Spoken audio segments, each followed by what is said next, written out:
enough, because that's what I'm doing. Don't get too carried away with the drum, because I'm not going to play it. Present day West Africa in a country called Burkina Faso.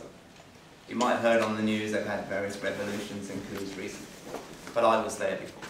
So this is a story that starts with a djembe. That's it. Imagine it's a dark night, a very dark night. The stars themselves, they're very dim. The moon is hidden by cloud. There's a parade of people walking up a hill to a sacred place. At the top of this hill, there's a group of trees that resemble a semicircle and a field. In this field now is sitting a group of people obviously waiting for something. It's very dark, it's warm, and it's quite smelly.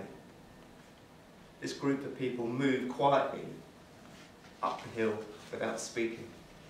They're silent. Even the children are silent.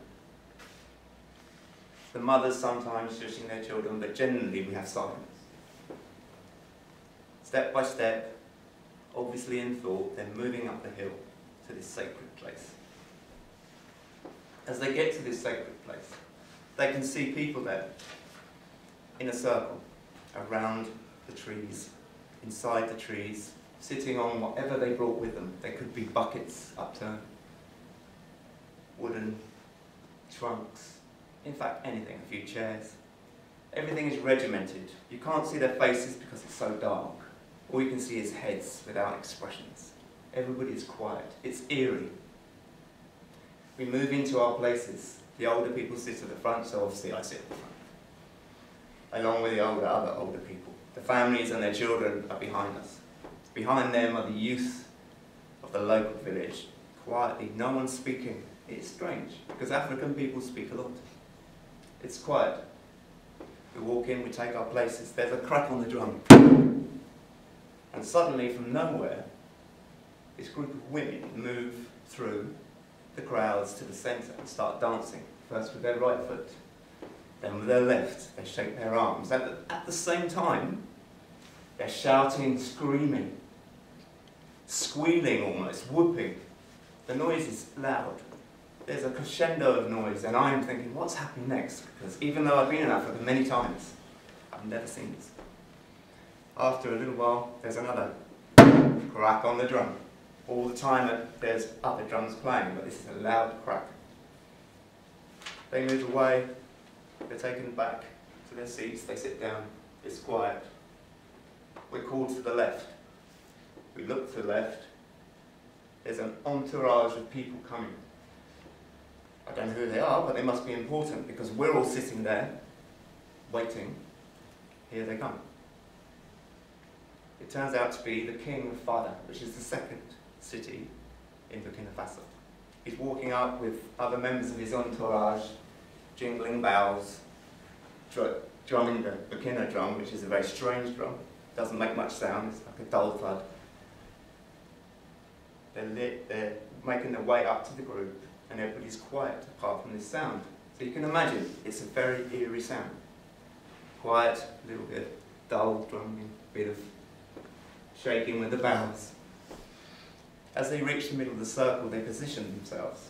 The king, resplendent in his sacred robes, a Comanche Fada king will wear purple and red. So it's a very bright outfit. He has a hat or crown that resembles a bit like an Egyptian crown you might see on a hieroglyphic. He takes his place and he stands there with his staff, which is his badge of office. And everybody's looking. It's quiet, silent. It's quite dark still. It's quite dim, the light. There's very little light. It's very strange to sit around in this environment. It's almost scary, in fact. There's another clap on the drum. And this man runs across from the other side of the circle and prostrates himself in front of the king.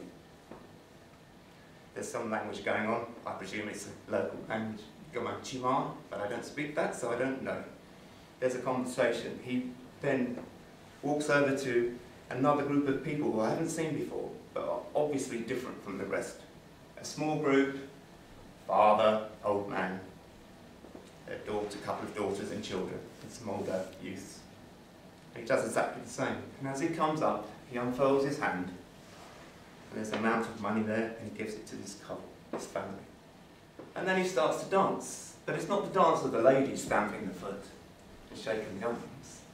It's a quiet dance. He's tapped his toe, shakes his head, his arms are by his side. It's a very interesting dance, or at least I thought it was. Problem is, Burkinabe men do not dance. So, what's he doing? I don't know.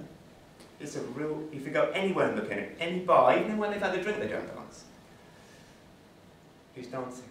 And then there's another clack. And there are men coming from all over the areas, inside out, from the back, from the front, and they're prostrating themselves in front of the king and in front of the family. And each time they give money, and they're all dancing.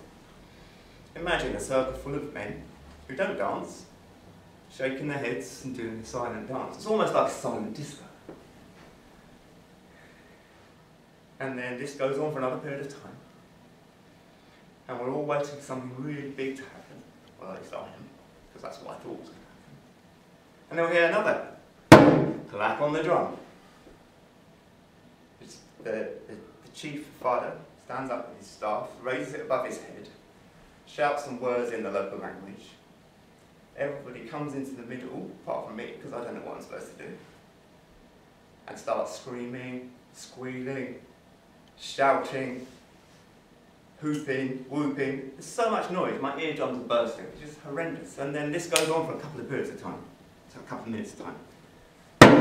One more clack of the drum, everybody sits down again. And I'm thinking, what happens now?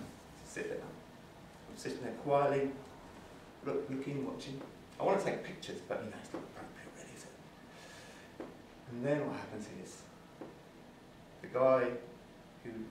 the first guy, who turns out to be the brother of the lady that has died, because this is a funeral rite, a celebration of their funeral, comes across, says a big speech of 2 or 3 words, and says, turns to the king puts his staff in the air again, brings it down, taps it on the right-hand side twice, on the left-hand side twice, and in the middle 4 times, and everybody goes mad again.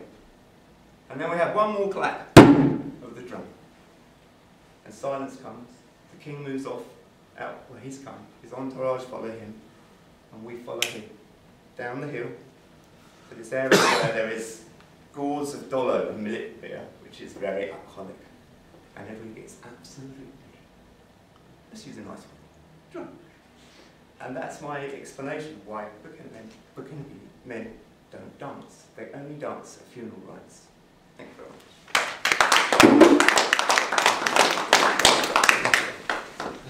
Oh, thank you very much. Could I please get a minute on the clock, Ray, for everyone to write their feedback or comments?